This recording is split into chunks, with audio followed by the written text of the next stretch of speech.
அன்பிற்குரியவர்களே, இந்த ஜனநாயக கிறிஸ்தவ பேரவை 10வது ஆண்டு ஐக்கிய கிறிஸ்துமஸ் குடும்ப பெருவிழாவிலே பங்கேற்கின்ற அனைவரையும் ஆண்டவர் இயேசு கிறிஸ்துவின் திருப்பெயரிலே மிகுந்த மகிழ்ச்சியோடு வாழ்த்துகிறேன். சிறப்பாக நம் மத்தியிலே வருகை தந்திருக்கிற மேடையில் அமர்ந்திருக்கிற அமைச்சர்கள், எம்எல்ஏஸ், எம்பிஸ்,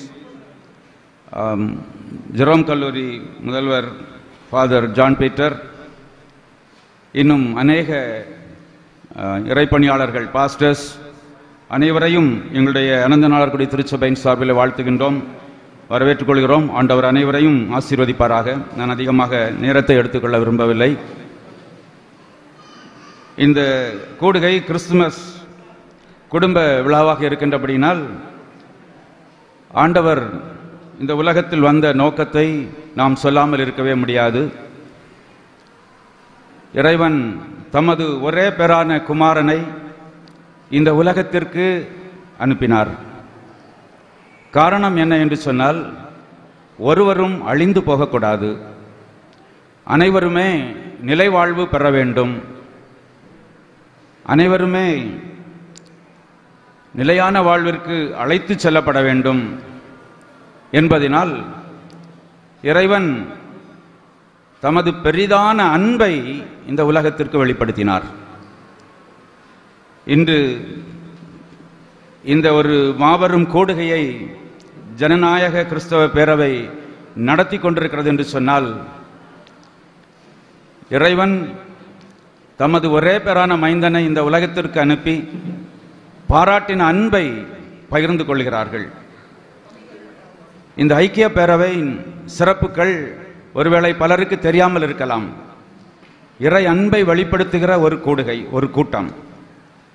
இதனால் நமக்குள்ளே, இந்த சமூகத்திலே, திருச்சபைகளுக்குள்ளே ஒரு நல்லிணக்கம் ஏற்பட வேண்டும், எல்லா மக்களும் கடவுளின் நன்மைகளை பெற்றுக்கொள்ள வேண்டும்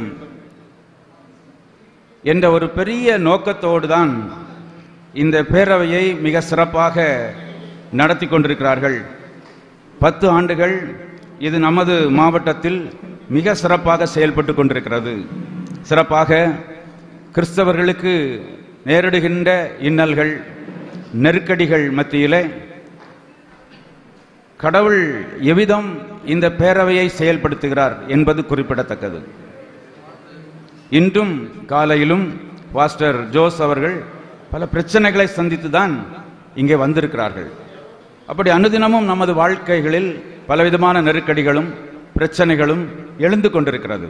இப்படிப்பட்ட சமூகத்தில் நமது நல்லிணக்கத்தை எப்படி நாம் பகிர்ந்து கொள்வது, நல்ல எண்ணமுடையவர்களாக எப்படி இந்த சமூகத்தில் வாழ்ந்து கொள்வது என்பதை எடுத்து சொல்லுகின்ற ஒரு சிறந்த பேரவை தான் இந்த ஜனநாயக கிறிஸ்தவ பேரவை.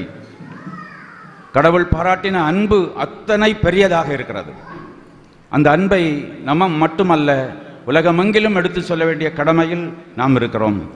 அந்த அன்பிற்கு இலக்கணங்களாக, சாட்சிகளாக, சான்றுகளாக வாழ்ந்து கொள்வதற்கு இறைவன் நம் அனைவரையும் அழைத்திருக்கிறார். இந்த சமூகத்தில் வாழுகின்ற நாம் அனைவரும் நல்லெண்ணம் கொண்டவர்களாய் வாழும்போதுதான் நமக்குள்ளே இருக்கிற கருத்து வேறுபாடுகள், சமய வேறுபாடுகள், பல எதிர்மறையான கருத்துக்கள், இவைகளுக்கு ஒரு தீர்வு கிடைக்கும் என்பதில் எந்த ஐயமும் இல்லை.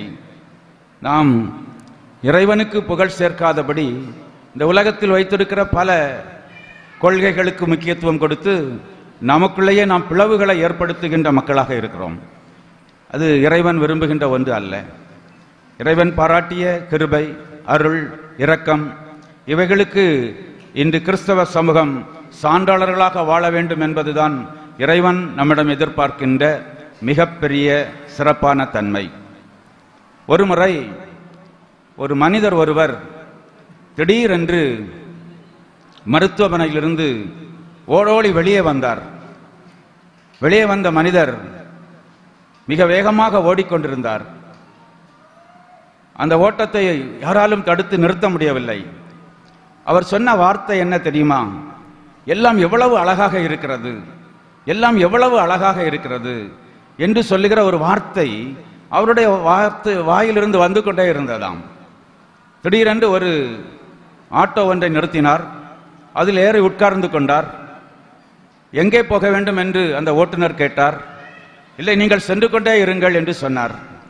அந்த ஆட்டோவில் இருந்த மனிதர் தன்னுடைய இருக்கையில் அமர்ந்து கொண்டே அவர் சொன்ன வார்த்தை, எல்லாம் எவ்வளவு அழகாய் இருக்கிறது, எல்லாம் எவ்வளவு அழகாய் இருக்கிறது, எல்லாம் எவ்வளவு அழகாய் இருக்கிறது என்று சொல்லி அவர் சொல்லிக்கொண்டே சென்றார்.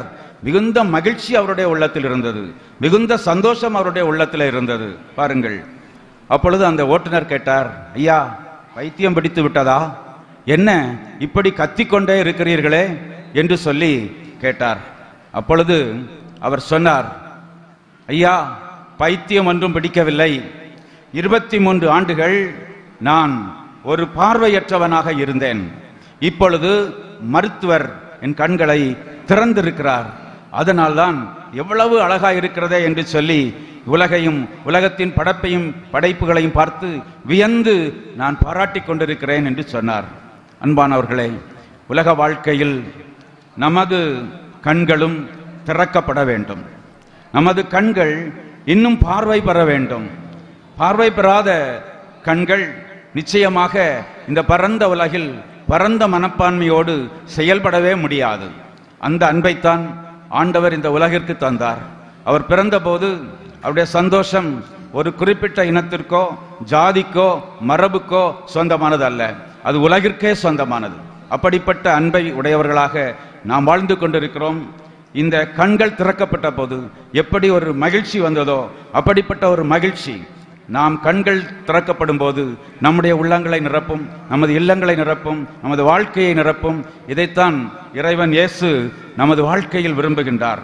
அவருடைய கிறிஸ்து பிறப்பு மகிழ்ச்சியை கொண்டாடுகிற நாம் கண்கள் திறக்கப்பட்டவர்களாக மகிழ்ச்சியோடும் சந்தோஷத்தோடும் எப்போதும் இந்த உலக வாழ்க்கையில் பரந்த எண்ணம் உடையவர்களாய் நல்லெண்ணம் கொண்டவர்களாய் வாழ்ந்து இந்த உலகை சமூகத்தை சிறப்பிக்க முயற்சி செய்வோம். ஆண்டவர் நமக்கு துணை செய்வாராக. ஆமென்.